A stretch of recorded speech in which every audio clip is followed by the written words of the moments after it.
to my creepy effects. This is my first edition in making a Black Ops Zombie 4 come to life. Here is the mask I purchased. I modified it with colored hairspray, the red, the white, and blood rider that comes in a aerosol can.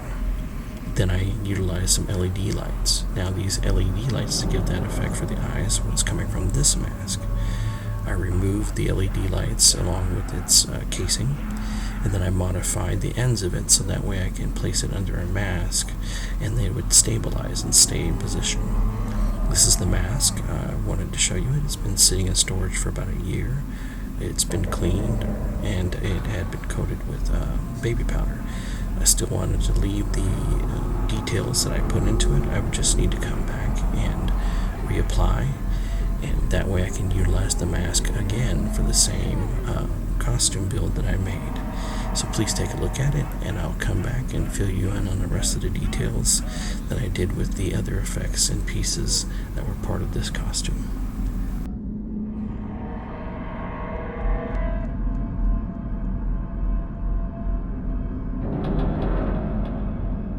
I do want to emphasize that proper storage and care for your silicone mask will be important, because it'll make it last, especially for the amount of money that you spent on it.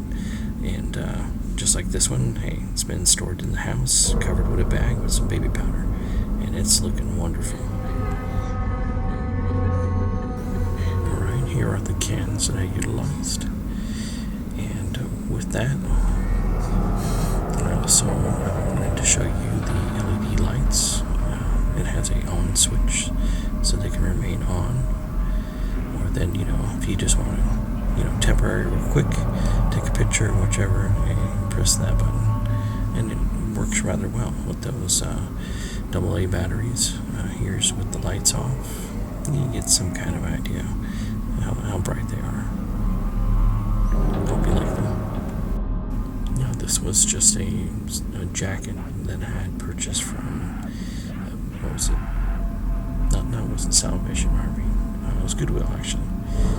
Found the jacket, found the pants, got the shirt, grabbed the tie, and then I just went and took some scissors and go ahead and just cut up all the edges, rough it all up, made some holes, made some worn out areas, just added detail.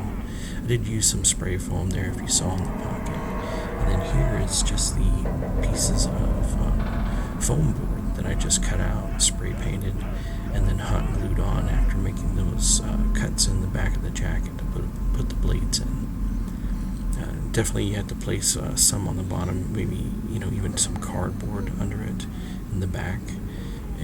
That way it'll help it stay flat. And then here's just one right here that broke off, and it's fine. You can come back with some hot glue like I'm doing here on this really old glue gun. So pardon me shaking there a little bit, but that's because it was very hard to do, and it was still kind of cold in a way. But I was just wanting to get the repair done to show you guys how easy it is. Yeah, it gets a little bit sticky, but it's fine. If you don't feel comfortable, it doesn't seem like it's going to be stable a little more, just add a little bit more glue around the edges, and that's it. You're good to go.